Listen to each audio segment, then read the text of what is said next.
광복 81주년, 81주년입니다. 1945년 8월 15일. 오래됐죠?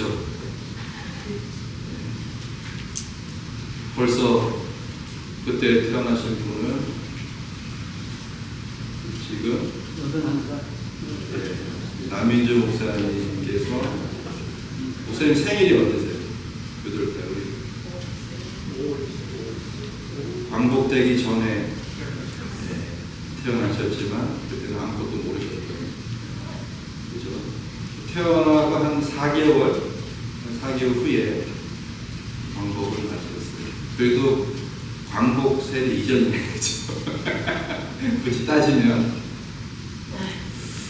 참 오래됐습니다. 우리가 1910년 8월 29일에 한일 합방이 되죠. 한일 합병. 일제가 강제적으로 조선의 국권을 침탈하고, 그로부터 35년, 만 36년이 지난 다음에 이제 대한민국이 해방이 되었어요. 해방의 원인은 여러 가지가 있죠. 첫째는 2차 세계대전 끝 무렵에 일본이 폐막하게 되어서 원자 폭탄을 2방이나 맞고 연합군에게 항복했잖아요. 그게 큰 이유가 되기도 했지만, 사실은 그 전부터 우리 국내에서 또는 만주에서, 국외에서 꾸준하게 독립운동을 하는 분들이 계셨어요. 얼마나 많은 분들이 독립운동을 했습니까? 유관순, 윤봉길, 안중근 등등 해서 많은 분들의 독립운동들이 있었고, 알려지지 않은 분들이 더 많죠. 나라와 민족을 위해서, 조선의 독립을 위해서 애썼던 많은 분들.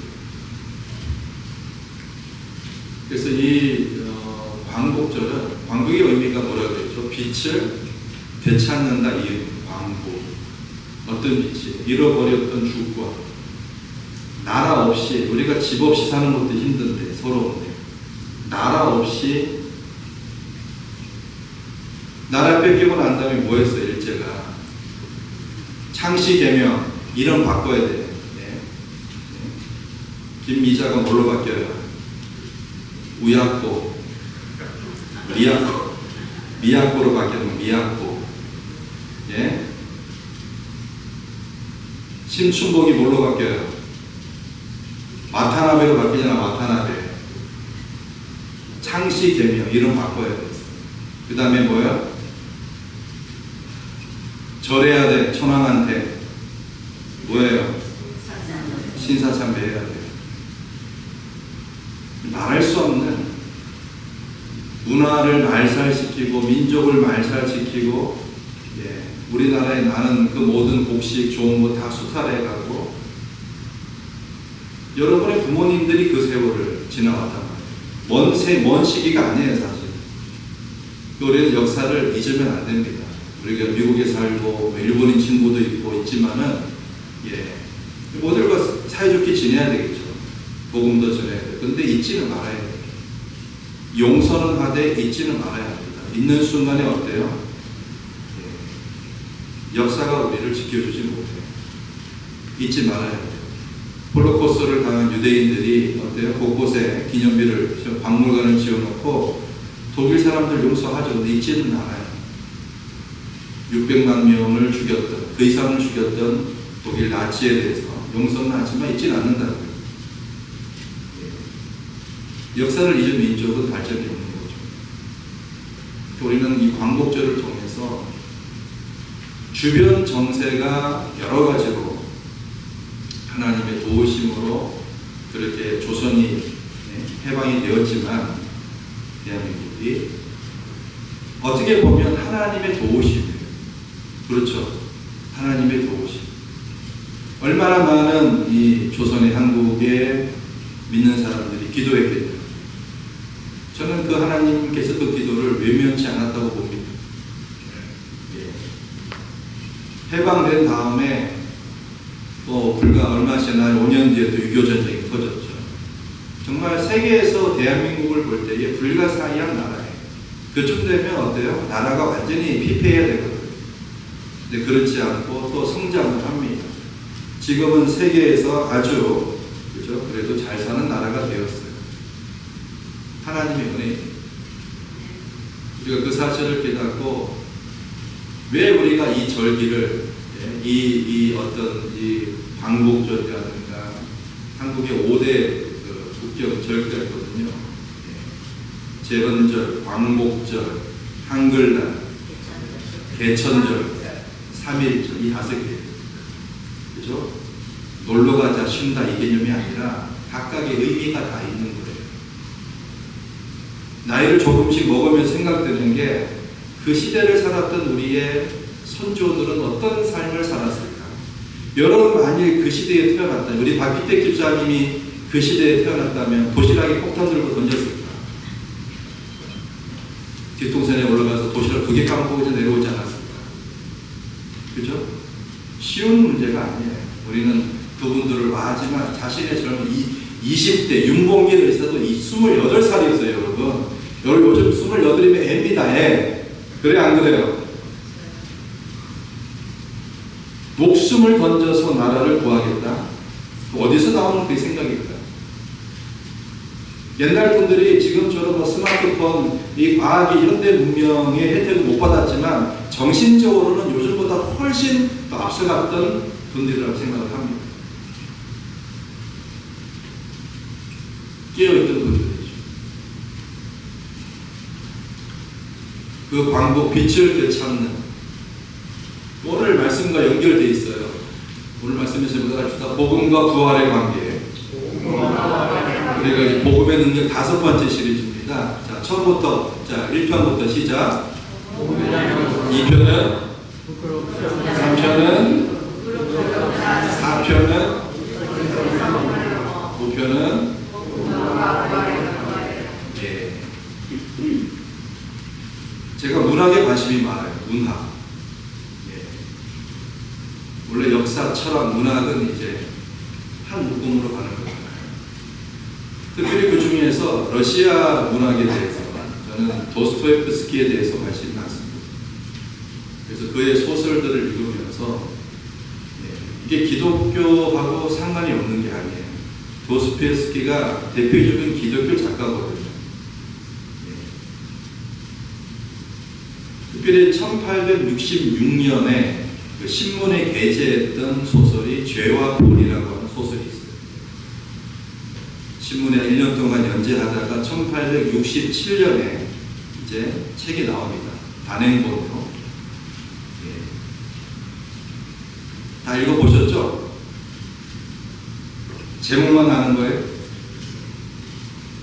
제목 알아도 괜찮아요. 이 정도로. 예. 또 톨스토이의 죄와 권리는 곤란한 거예요. 예. 그죠? 사람 이름하고 작가하고 제목 정말 괜찮아요. 자, 그 죄와 본의 내용을 제가 잠깐 말씀드릴 거예요. 아주 쉽게. 거기 나오는 한 남자가 있습니다. 대학을 다니다가 중퇴했어요. 법대를 다니다가 중퇴했는데 이 사람의 이름이 러시아 이름이에요. 라스콜로니코프라고 하는, 이름 몰라도 돼요. 라스콜로니코프라고 하는 사람이 있었는데 이 사람이 이 사회에 대해서 불만이 많았어요. 가난했거든요. 돈이 없었거든요. 그러니까 사회를 바라보는 시각이 어때요? 굉장히 좀 삐딱했습니다. 근데 마침 자기 동네에 어떤 한 노파가 있었는데 이 노파가 돈을 많이 버는 거예요. 어떻게 해서 버냐? 전당포를 운영해요. 폰샵. 전당포를 운영해서, 여러분 전당포 가보신 적 있으세요? 뭐 물건 바뀌고 돈 찾잖아. 나한테 예를 들어서 롤렉스 시계가 있는데, 그죠? 우리는 이거 몇만 불 주고 사잖아. 예를 들어서. 근데 전당포에 맡기면 그거 다 쳐줘요, 안 쳐줘요? 전당포도 먹고 살아야 되니 이득을 남겨야 되니까. 예를 들어서 10,000불짜리라 그러면 전당포에서는 그 시계를 맡기고 얼마 정도 줘요? 많이 안 줘요. 네, 많이 안 줘. 그죠? 이자도 떼야 되고. 하여튼 그렇게 해가지고 이 한 노파가 돈을 아주 악착같이 긁어 모았어요. 근데 이 주인공 라스콜라니코프가 항상 불만에 쌓여있고, 이 사람은 또 잘못된 사상을 가지고 있어요. 초인 사상을 가지고, 초인 사상. 세상에는 이성적인 사람, 있어야 할 사람, 없어야 할 사람, 필요한 사람, 필요 없는 사람, 자기가 스스로 구분짓는 거예요. 그래서 실험을 하는 거야. 나는 과연 초인인가 아닌가. 이 노파를 내가 죽이고 그 돈을 탈취해야 되겠다. 도끼로 전당포에 가서 그 노파를 죽여요. 근데 마치 그때의 그 노파의 여동생이 들어오다가 그 광경을 목격을 해요. 그럼 어때요? 이 주인공이 또 그 여동생도 죽여요. 몇 명 죽였어요? 2사람을 죽였어요. 그렇게 죽이고 돈을 가져가면 평안할 줄 알았더니 이제 그 뒤부터가 지옥인 거예요. 사람 2명을 죽여놨으니 집에 가도 잠이 오겠냐고요. 매일매일 우울증과 공포와 꿈에도 막 나타나는 거예요. 그 노파가 나타나서 너 왜 죽였냐 하면서 막 어때요? 신경쇠약에 걸릴 정도로 이 사람이 안정이 없는 거예요. 그러던 찰나에 누구를 만납니다. 누구를 만나냐면 당시 매춘부였던 소냐라고 하는 여자를 만납니다. 소냐의 아버지는 러시아의 하급 관리였는데 교통사고로 죽어요. 그러니까 집안의 생계를 이어가기 위해서 이 소냐가 자기 몸을 팔아서 생계를 이어갔어요. 소녀를 만난 다음에 이 라스콜라니코프가 이제 조금씩 변해가는 거예요. 변해가는 거예요. 불안한 상황에서. 그래서 이 소설에서 이 소냐라고 하는, 여러분 매춘부예요. 무슨 거대한 귀족의 여인이고 성직자 이런 게 아니라 매춘부로 나오는 소냐가 라스콜라니코프에게 희망과 구원의 메시지를 줍니다. 그녀의 말을 듣고 이 라스콜라니코프가 경찰에 자수합니다. 자수한 다음에 마음의 평화가 왔어요. 시베리아로 이제 징역을 가게 돼요. 8년 동안. 또 소냐가 따라갑니다. 가서 그를 뒷바라지하고 도와줘요. 그러면서 이 라스콜라니코프가 뭐예요? 고통에서 희망으로 구원으로 변해가는 심리적인 묘사를 아주 잘 설명한 소설이 바로 죄와 벌이라고 하는 소설이에요. 자, 우리 한번 띄었어요. 아시겠죠? 예. 자, 다음에는 카라마조프와의 형제들을 소개합니다. 카라마조프라고 하는 아버지 밑에 3 아들이 있어요.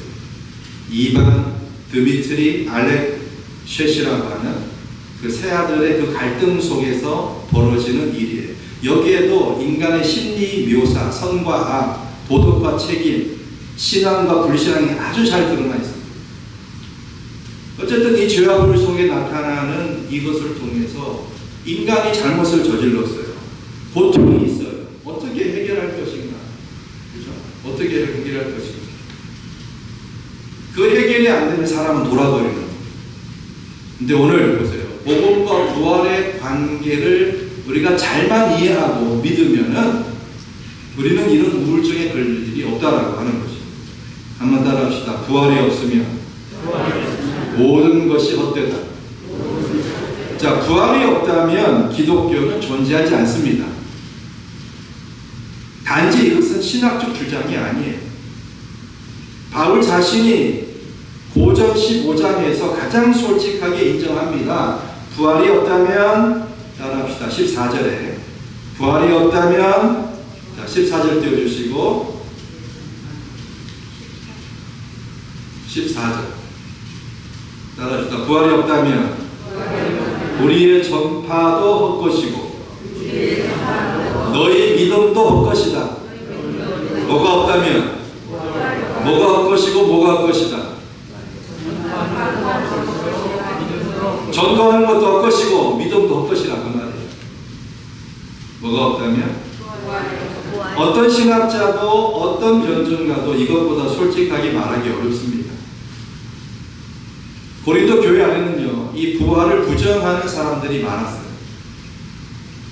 헬라 철학의 영향으로 그들은 영혼의 불멸은 받아들이지만 육체의 부활은 거부했습니다. 이원론이라 그랬죠. 영지주의의 영향을 받은 사람들이, 그 당시에 철학적 영향을 받은 사람들이 교회 안에 여전히 있었는 거예요. 교회에 나오고 예배를 드리면서도 여전히 그 당시에 이 영지주의 사상, 영은 선하고 육은 악하다. 그죠? 영은 인정하지만 육체적으로 부활은 인정하지 않는 거예요. 이거 인정하지 않는 거는 다 부정하는 건데. 그러니까 이런 사람들이 그 교회 안에 있었다는 거예요.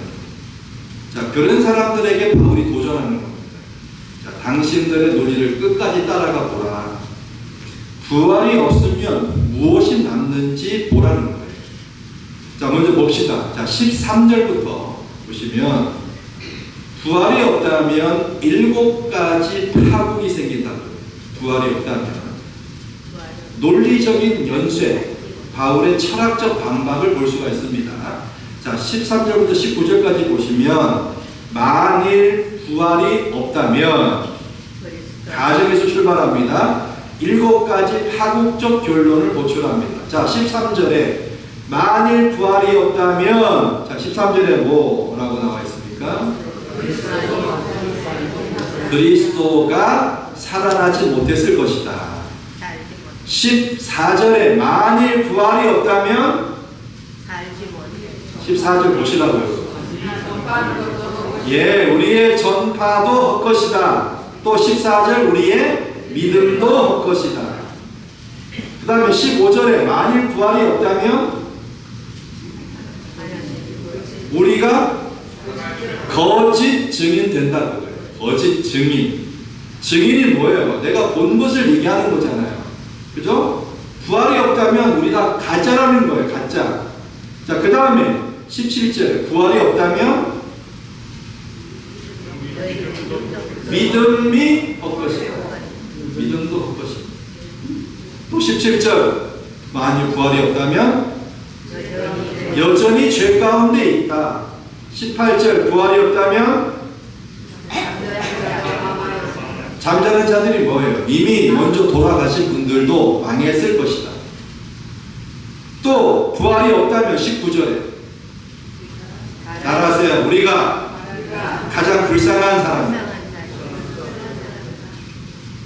그렇죠? 7가지 파국적 설명을 합니다. 자, 전제가 뭐예요? 만일 부활이 없다면. 다 헛것이에요. 다 헛것. 근데요, 19절이 기가 막힙니다. 19절을 보세요.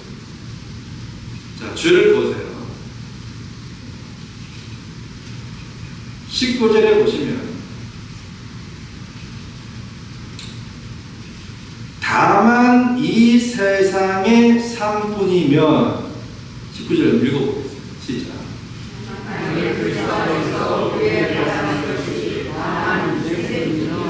예, 우리가 겨우 불쌍한 자다.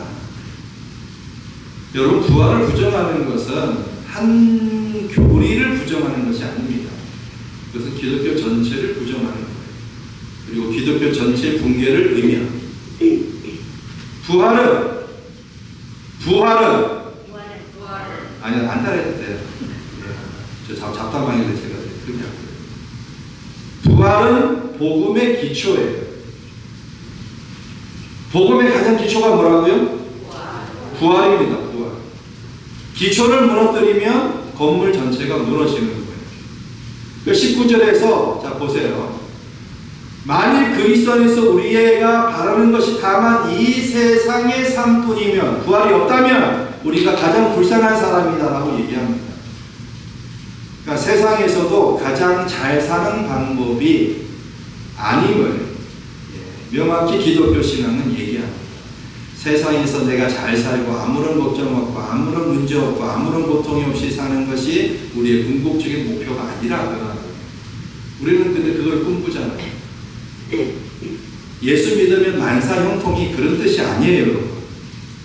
병도 없고, 예? 경제적으로 어렵지도 않고 모든 것이 잘 풀린다 이런 의미가 아니라고요. 그러면 예수 믿으면서 몸 아픈 사람은 어떻게 설명해요? 예? 암 투병하면서, 예? 일주일에 몇 번씩 심장 투석하면서 하루하루 사는 것이 정말 힘겨울 정도로 그런 분들이 많은데, 그럼 그런 분들은 저주를 받아서 그런 거예요? 그런 분들은 예수를 똑바로 못 믿어서 그런 거예요? 그런 분들은 믿음이 없어서 그런 거예요? 그런 차원이 아니라고 하는 거예요. 이 세상의 삶이 다가 아니라고 하는 거예요. 우리는 예수 믿으면서 교통사고 날 수 있고, 때로는 교통사고 즉사에 산다고 할 수도 있어요. 복음이 세상에 행복만을 약속한다면 가장 불쌍한 종교입니다. 복음의 가치는 부활, 죽음 이후의 소망에 달려있는 거예요. 제가 처음에 도스토옙스키를 말씀드렸다면, 러시아 문호 중에 또 가장 기독교적이고 복음적인 분이 또 톨스토이입니다. 톨스토이의 이반 일리치라고 하는 소설이 있어요. 단편 소설인데, 이반 일리치의 죽음이라고 하는 소설인데, 내용이 이렇습니다. 여기는 성공한 판사 이반 일리치가 나와요. 근데 불치병으로 죽어가는 과정을 그리는 소설이 이반 일리치의 죽음이라고 하는 소설입니다. 평생 사회적 성공과 지위를 추구했던 그는 죽음 앞에서 깨닫습니다. 그가 평생 쌓아온 것들이 아무런 의미가 없다라고 하는 것을. 여러분과 저는 이미 알고, 성경을 통해서 알고 있습니다. 솔로몬을 통해서 알고 있습니다. 헛되고 5번 나오죠. 그렇죠? 비관주의는 아니지만 결국 인생 끝에 무엇이 있는지를 깨닫는 것이 진정한 승리자라고 하는 거예요. 복음서에 나오는 그 부자 아시죠? 곡식이 잘 됐어요. 창고에 들였어요. 근데 그 생명 오늘 밤 주님이 걷어가시면 그 모든 것이 누구 것이 됩니까, 여러분? 인생의 본질을 묻고 있는 거예요. 하나님 뒤로 하고 하나님 없이 살다가 교회 목사님 나중에 나갈게요. 잘 되면, 제가 좀 건강하면, 좀 풀리면 그 나중을 누가 보장하냐? 또 잘 되면 교회 나올까요?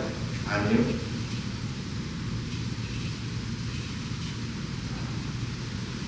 이반 일리치가 그가 평생 쌓아온 것들이 아무런 의미가 없다는 것을 이 소설은 정확하게 얘기해주고 있습니다. 이반 일리치는 바울이 19절에서 말하는 사람이에요. 다시 한번 19절을 읽습니다. 시작.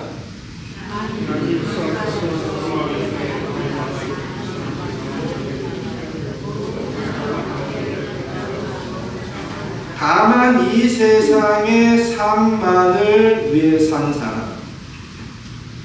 그의 삶은 성공했지만 공허했습니다.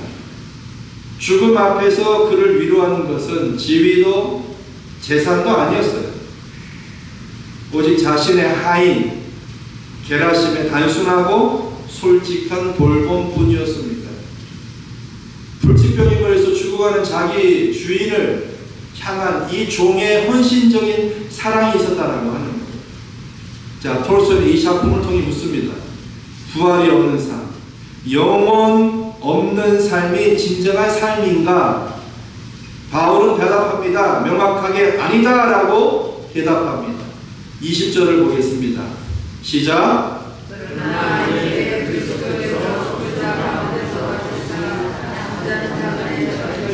19절까지 7개의 만일 그리스도의 부활이 없다면 7가지 이 가정을 하고 20절에서 그러나 이제 15장에서 이 두 글자가 가장 중요해요. 그러나 이제.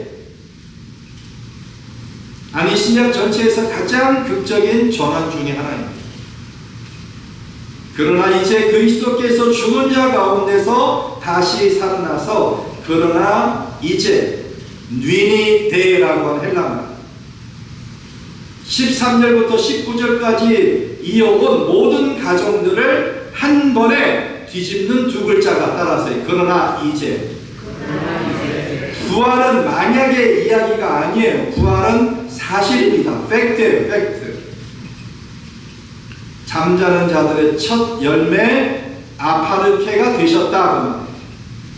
여러분, 첫 열매는 추수 전체를 보증합니다. 첫 열매가 있으면 나머지 추수도 반드시 옵니다. 그리스도의 부활은 단지 그 한 분의 부활이 아니에요. 그것은 모든 죽은 자들의 부활의 보증이자 첫 열매인 줄로 믿습니다. 그래서 21절, 22절을 보시면 두 대표성을 이야기합니다. 20절, 21절, 22절 시작.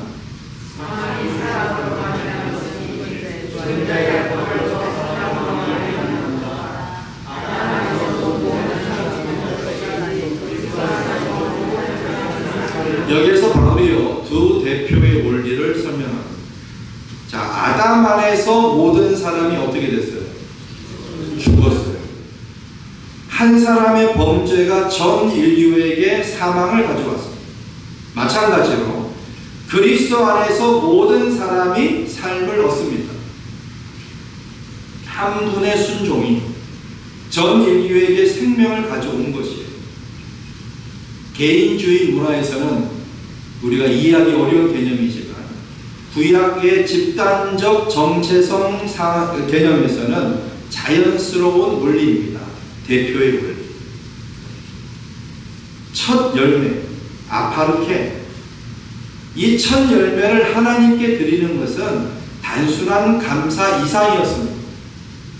그것은 앞으로 올 추수 전체를 하나님께 봉헌하는 상징적 행위였습니다. 모두 다 하나님의 것입니다. 11조 개념과 똑같은 거예요. 10분의 1만 드린다고 해서 나머지는 내 거고 나머지는 10분의 1만 하나님, 그 개념이 아니잖아요. 모든 것이 하나님 거라고 하는 거예요. 첫 열매를 드리면 그 뒤에 오는 추수는 이미 거룩하게 된 것입니다. 자, 그리스도의 부활이 첫 열매라고 하는 것은 우리 부활이 그 뒤에 오는 추수로서 이미 확정되었다라고 하는 선언입니다. 우리의 부활은 미래의 불확실한 것이 아니에요. 죽어 봐야 오는 것이 아니라 이미 시작된 추수의 완성이라고 하는 것입니다. 옥스퍼드 대학교에 역사학자 N.T. 라이트라고 하는 교수가 있어요. 그는 수백 쪽에 걸친 학문적 연구 끝에 이렇게 결론을 지었습니다. 1세기 유대교의 부활 개념, 초기 기독교 공동체의 발생, 그리고 빈 무덤, 이 세 가지 역사적 사실을 모두 설명할 수 있는 유일한 길은 뭐냐? 바로 예수 그리스도가 실체로 육체적으로 부활하셨다는 것이다. 이분이 기독교 학자가 아니에요. 연구를 하다 보니까 1세기 유대 공동체의 그 부활 개념, 초기 공동체의 발생, 그리고 빈 무덤을 설명하기 위해서는 예수 그리스도의 부활, 육체적 부활을 빼놓고는 이야기할 수 없더라고요. 그가 기독교인이 되기 위해서 연구한 게 아닙니다. 역사가로서 증거를 따라갔고 그 증거가 그를 부활로 이끌었던 것입니다. 초기 기독교 공동체가 만약 부활을 거짓으로 꾸몄다면 왜 무덤이 비어 있었는지를 설명할 수 없습니다. 왜 500여 명의 사람들이 동시에 같은 환갑을 경험했는지 설명할 길이 없습니다. 왜 이전에 겁쟁이였던 제자들이 갑자기 목숨 걸고 부활을 증언했는지 증언할 수, 설명할 수 없습니다. 부활은 믿음의 도약이 아니에요. 그것은 역사적 증거라고 하는 아주 명확한 결론인 것입니다. 그래서 여러분 20절 이하부터 보시면은 부활이 주는 것이 있어요. 부활. 20절에 보시면 자, 그리스도가 죽은 자 가운데서 다시 살아 뭐가 되셨다? 그럼 우리도 죽어서 열매가 될 수 있어요, 없어요? 살아나는 열매가 우리도 되잖아요. 예수님이 첫 열매가 되셨으면 나머지 우리는 뭐예요? 다 살아난다 그거예요. 21절에 대표성의 원리 말씀드렸죠? 예수 그리스도로 더불어 다 산다 그 얘기예요. 그래서 부활이 주는 의미가 뭐냐? 따라하세요. 소망, 의미, 삶의 변혁입니다. 삶의 소망, 삶의 의미, 그리고 삶의 변혁이라고 하는 거예요. 부활은요, 지금을 바꿉니다. 먼 미래를 바꾸는 것도 있지만 부활은 지금을 바꾸는 거예요. 우리가 부활 소망이 단지 죽어서만 가는 그 나라가 아닙니다. 지금 이 순간의 삶을 근본적으로 바꿉니다. 자, 28절에서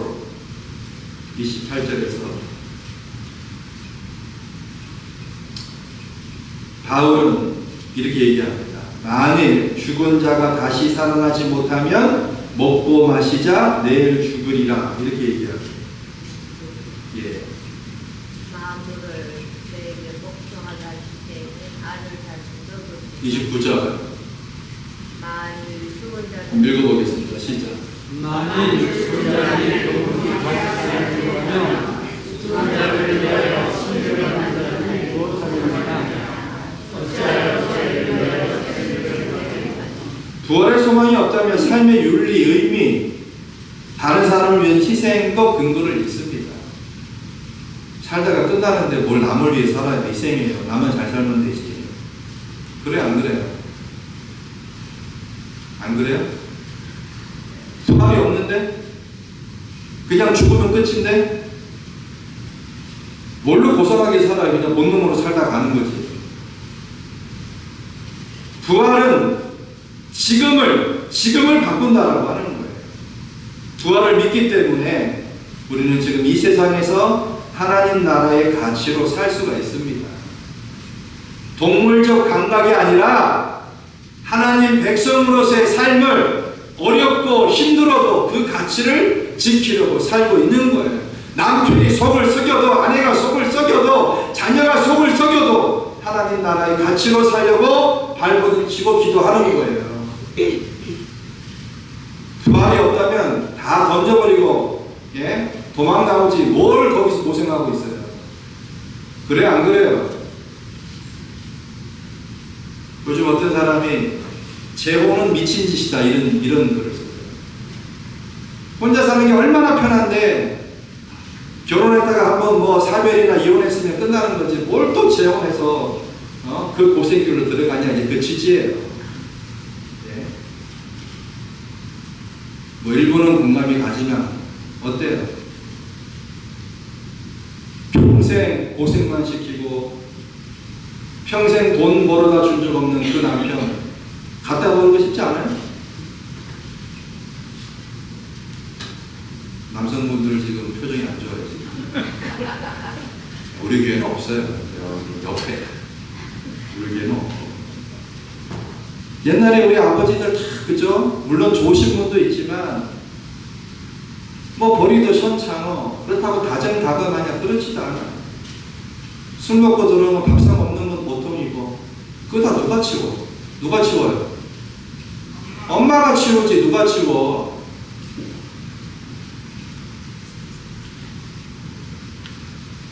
그러다 어떤 분은 술 드시다가 못 들어오셔가지고 밖에 나가서 객사하시는 분도 있고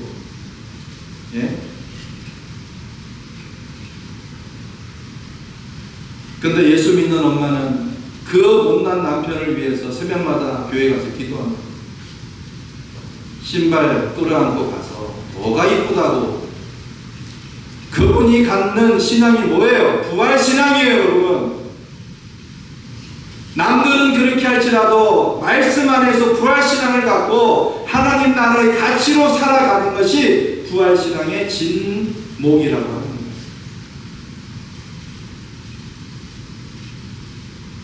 하나님 나라의 가치로 사는 저와 여러분 되기를 주 이름으로 축원합니다. 그리스도가 첫 열매로 부활하셨어요. 현재 삶은 이미 부활 이후의 삶입니다. 죽음은 패배했어요. 우리는 부활의 확정 위에서 오늘을 살아갑니다. 도스토옙스키가 그의 인생에서 전환점이 있었어요. 그가 반체제, 반 어떤 그런 클럽에 가입해서 1800년대 중반이면은 러시아가 아직 공산화되기 전이에요. 그러니까 제적 러시아라고 아직 그죠? 왕이 있던 그 시대란 말이에요. 그 시대에 이 사회주의적인 성격을 가지고 반사회적인 사람들이 모여서 공부하고 이런 클럽이 있었어요. 페트라셉스키라고 하는 석들이 있었어요. 여기에 가입해서 비밀 독서 모임, 반정부 활동하고 반사회주의, 그러니까 사회주의 사상을 접하고 걸렸어요. 걸려가지고 사형 선고를 받은 거예요. 시베리아로 저 가가지고 이제 죽을 날만 기다리는 거예요. 사형되기 직전에 황제가 어때요? 특별 사면을 내립니다. 죽기 일보 직전에 말 탄 사람이 와서 스탑! 하는 바람에 이 도스토옙스키가 살았어요. 그는 완전히 지옥 갔다가 이제 천당 온 거예요. 죽을 위기에 이제 난 죽었구나. 다 포기하고 있었는데 갑자기 살아난 거예요. 그래서 그 뒤로부터 그의 문학 작품 속에서 어때요? 삶과 죽음, 그리고 죽음 이후의 삶, 인간의 내면 심리, 이런 것들이 아주 잘 표현되어 있다라고 하는 거죠. 사람이 어려움을 겪으면 이렇습니다. 사형수가 사면 소식을 전해 들으면은 아직 몸은 감옥 안에 있지만 어때요? 사면 그 순간에 어때요? 이미 마음은 평안합니다. 두려움이 평안으로, 절망이 소망으로 바뀝니다. 왜? 이미 결정된 미래가 현재를 바꾸기 때문에. 부활이 우리에게 하는 것이 바로 이것입니다. 우리 아직 죽음이 있는 세상에 살아갑니다. 이미 부활이 확정된 미래를 가지고 있습니다. 그 미래가 현재를 바꾼다라고 하는 거예요. 지금의 고난을 견딜 수 있게 하는 것 부활신앙입니다. 지금의 의미 없어 보이는 선의 영원한 가치를 갖게 됩니다. 바울이 15장 58절에서 말합니다. 바울이 고전 15장 58절, 성경책 가지고 있죠? 한번 우리 다 같이 보도록 하겠습니다. 고전 15장 58절. 시작, 앞을 보세요. 시작.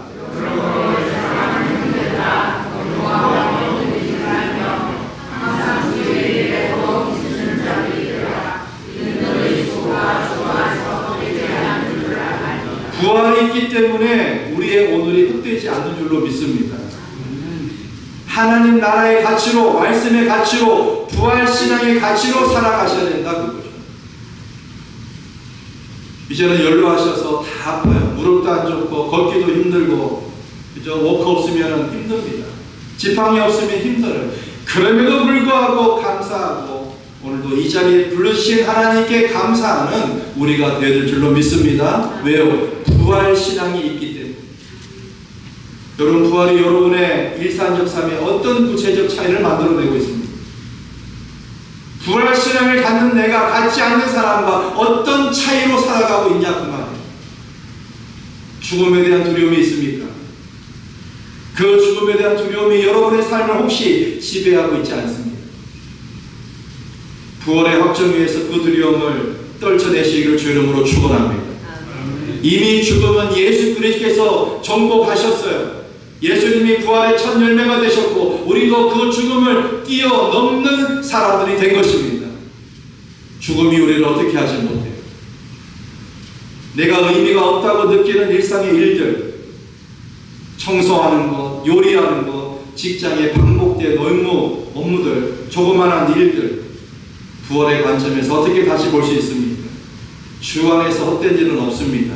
여러분들이 하는 아주 작은 일도 하나님께서는 크게 보실 줄로 믿습니다. 주 안에서는 주를 위하여 하는 것 헛된 것이 없어요. 오늘 여러분의 헌신을 주님이 기억하실 것입니다. 주 안에서 헛되지 않은 줄로 알리라. 다 같이 우리 찬양하면서 주님, 오늘 우리에게 부활의 진리를 새롭게 선포하시니 감사드립니다. 그러나 이제 그리스도께서 다시 살아나셨도다. 이 선언이 우리의 삶을 근본부터 바꾸는 능력이 되게 하여 주옵소서. 죽음의 두려움에서 자유하게 하시고 영원한 소망 위에서 오늘을 살게 하여 주옵소서. 예수님의 이름으로 기도하옵나이다. 아멘.